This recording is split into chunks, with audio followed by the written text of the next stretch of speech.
आप लोग? आशा करता हूँ आप लोग अच्छे होंगे और आपकी पढ़ाई प्रॉपर तरीके से चल रही होगी। तो जैसा कि हमने प्रीवियस वीडियो में बात करी थी कि फ़ॉल्ट क्या होता है, किसी भी पावर सिस्टम में फ़ॉल्ट किन-किन रीजनों से होता है, कुछ हमने रीजन्स के बारे में डिस्कस किया था। तो आज हम बात करेंगे कि ये जो हमारे इलेक्ट्रिकल फ़ॉल्ट के कारण क्या होते हैं, किन-किन कारणों से ये उत्पन्न होता है। कुछ हम कारणों को इसमें डिस्कस करेंगे कि इलेक्ट्रिकल फ़ॉल्ट किन-किन रीजनों से होता है, किन कहाँ से। हमने कुछ पहले रीजन के बारे में पता किया था कि ओवर वोल्टेज की वजह से होता है, ओवर करंट की वजह से होता है और जो फेज़ सीक्वेंस या फेज़ एंगल के डिफरेंट होने की वजह से क्या होता है उसमें फ़ॉल्ट आते हैं। हमने कुछ डिस्कस करे थे फ़ॉल्ट के बारे में। तो आज हम डिस्कस करते हैं, उसी बात को आगे कंटिन्यू करते हुए हम आज डिस्कस करते हैं cause of the electrical fault. Electrical fault के कारण, यानी कि कौन-कौन कारण से ये फ़ॉल्ट होता है।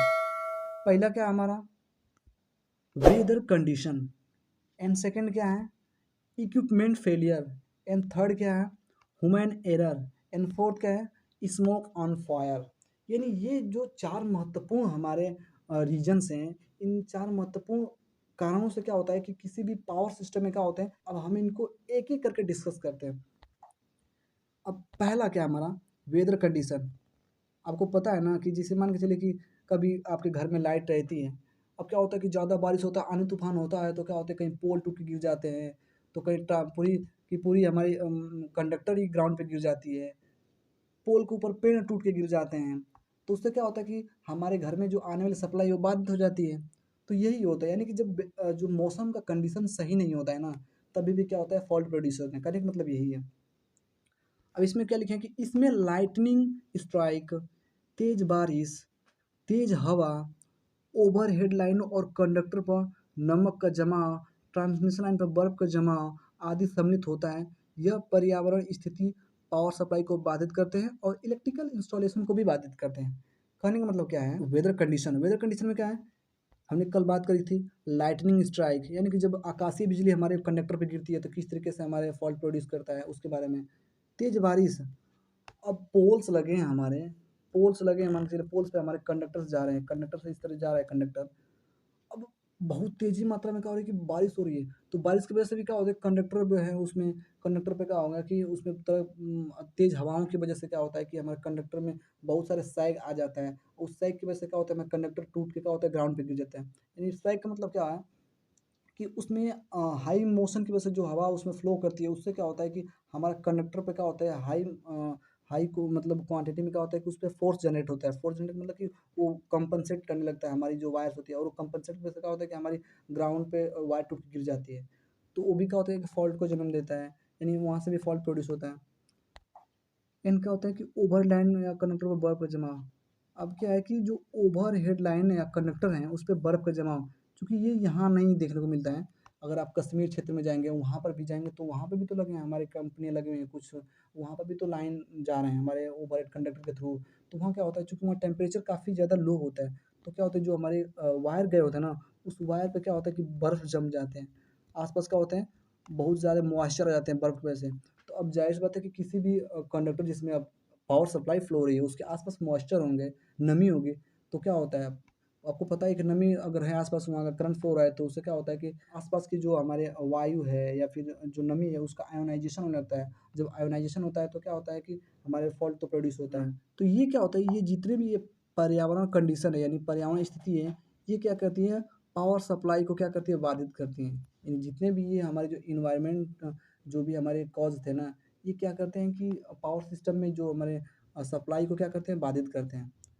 अब बात करते हैं सेकंड कारण क्या है, इक्विपमेंट फेलियर। ज़्यादा समय तक प्रयोग के कारण क्या होता है, कारण केबल और ये केबल है, सॉरी ये केबल है ये। केबल और इंसुलेशन फेलियर के कारण संयंत्र में क्या होता है, फॉल्ट उत्पन्न होता है। अब क्या है कि अब कोई डिवाइस है, अगर डिवाइस को आप लगातार यूज़ करते जा रहे हैं, लगातार यूज़ करते जा रहे हैं, तो अब एक कंडीशन ऐसी आती है कि अब वो डिवाइस कार्य करना बंद कर देती है। यानी कि वो उसके जो केबल हैं और केबल या जो उसमें इंसुलेशन मटेरियल का यूज़ किया गया है, वो क्या होता है, उनका ब्रेकडाउन हो जाता है। और ब्रेकडाउन की वजह से क्या होता है कि हमारा डिवाइस है, डिवाइस में फ़ॉल्ट प्रोड्यूस होता है। तो ये क्या होता है कि इक्विपमेंट फेलियर के बेस पे क्या होता है, फ़ॉल्ट प्रोड्यूस होता है। जैसे जनरेटर है, एग्ज़ाम्पल में बात करूँ जनरेटर। अब जनरेटर को आप चलाते ही जा रहे हैं, चलाते ही जा रहे हैं, अब उसमें किसी भी प्रकार की जो उसमें सुरक्षा जो भी उसमें इक्विपमेंट हैं या फिर उसको जो मेंटेनेंस करने का कार्य है, वो अब दे ध्यान में दे ही नहीं रहे हैं, बस उसको अब चलाए ही जा रहे हैं, दौड़ाए जा रहे हैं, दौड़ाए जा रहे हैं। तो क्या होगा कि एक कंडीशन के बाद जनरेटर काम करना बंद कर देगा। इनका ट्रांसफार्मर, रिएक्टर, स्विचिंग डिवाइस, जितने भी स्विचिंग डिवाइस, ठीक है? तो ये क्या होता है कि इक्विपमेंट फेलियर के रीजन्स भी होते हैं। एंड थर्ड क्या है? Human error. अब क्या करता है कि कभी-कभी आदमी ये गलती कर देता है। क्या होता है कि कभी भी फॉल्ट उत्पन्न होता है ना, तो उसमें कभी-कभी आदमी ये गलती कर देता है, यानी उसने क्या करिए कि प्रॉपर तरीके से रेटिंग का ध्यान नहीं दिया। उस इंसान ने प्रॉपर तरीके से रेटिंग का ध्यान ही नहीं दिया। तो उससे भी क्या होता है, फॉल्ट उत्पन्न होता है। तो ये इलेक्ट्रिकल फॉल्ट भी मानवीय त्रुटि के कारण से होता है, जैसे उपकरण की इम्प्रॉपर रेटिंग का सिलेक्शन करना या सर्विसिंग या मेंटेनेंस के दौरान मेटेलिक पार्ट्स को भूलना। कहने का मतलब क्या है कि कोई इंसान क्या करता है कि जब वो कोई भी डिवाइस का वो सिलेक्शन करता है, जैसे कि वो ट्रांसफार्मर ही है, ट्रांसफार्मर मान के चलिए, तो उसने ट्रांसफार्मर को जब उसने सेलेक्ट किया ना, तो उसको प्रॉपर तरीके से रेटिंग को ध्यान में नहीं दिया उसने, जो उसकी रेटिंग होनी चाहिए, उसने उस रेटिंग को ध्यान में नहीं दिया। अब रेटिंग को ध्यान में नहीं दिया, तो जाहिर सी बात है उसमें फॉल्ट तो आएंगे ही। या अगर मान के चले कि सर्विसिंग करते टाइम उसमें मेटेलिक पार्ट्स को, यानी कि अगर मैं अगर ट्रांसफार्मर माने कि इसको मेंटेनेंस कर रहे हैं, मेंटेनेंस करते गए, तो कहीं क्या किया कि हमने जो उसमें उसमें यूज़ करना चाहिए था इंसुलेशन, उसमें जो इंसुलेशन यूज़ करना चाहिए था, कहीं भूल ही गए। यानी कि इंसुलेशन का यूज़ करना ही भूल गए कहीं पर भी। तो क्या होगा कि उससे भी तो क्या होगा कि हमारे जो ट्रांसफार्मर की जो मेरी बॉडी होती है, ये जो हमारा पूरा पूरा ये ऊपर का जो भी भाग होता है, उस पे करंट फ्लो होने लगती है। जब करंट फ्लो होगा, तो ज़ाहिर सी बात है कि फॉल्ट आएँगे ही। तो ये क्या होता है कि ह्यूमन एरर की वजह से भी होता है। ह्यूमन एरर की वजह से क्या होता है, किसी भी डिवाइस में हमारे फॉल्ट उत्पन्न होते हैं। And fourth and important points क्या हमारा है? Smoke on fire. Smoke on fire कहने का मतलब क्या है? द्रव्य के कणों का आयनीकरण के कारण ओवरहेड लाइन के आसपास क्या होता है, स्पार्क उत्पन्न होता है, जिससे इंसुलेशन के फेलियर के चांसेस काफ़ी ज़्यादा बढ़ जाते हैं। फॉल्स ओवर वोल्टेज के कारण इंसुलेटर अपनी इंसुलेटिंग कैपेसिटी को खो देता है। कहने का मतलब क्या है?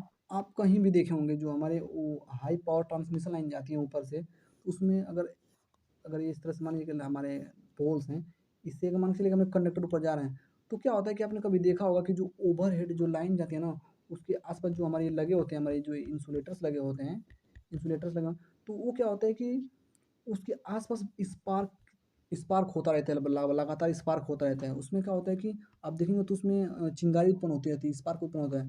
तो वही क्या होता है कि उसी तरीके से चीज़ होता है। यानी कि अगर कोई कंडक्टर जा रहा है, कंडक्टर के आस-पास बहुत सारे अगर लिक्विड्स हैं, अगर नमी है, तो वो नमी क्या करते हैं ना कि इस चार्ज की वज़ह से क्या होते हैं, आयोनाइज़ हो जाते हैं। अब आपको पता है कि जब कहीं पर भी आयोनाइज़्ड चीज़ें होती हैं, वहाँ पे क्या होता है, चार्ज की डेंसिटी बढ़ जाती है। अब जब चार्ज की डेंसिटी बढ़ जाती है, तो वहाँ इलेक्ट्रॉन का डेंसिटी बढ़ जाता है। जब इलेक्ट्रॉन की डेंसिटी बढ़ने का मतलब क्या है? वहाँ हाई अमाउंट में करंट का फ्लो होना।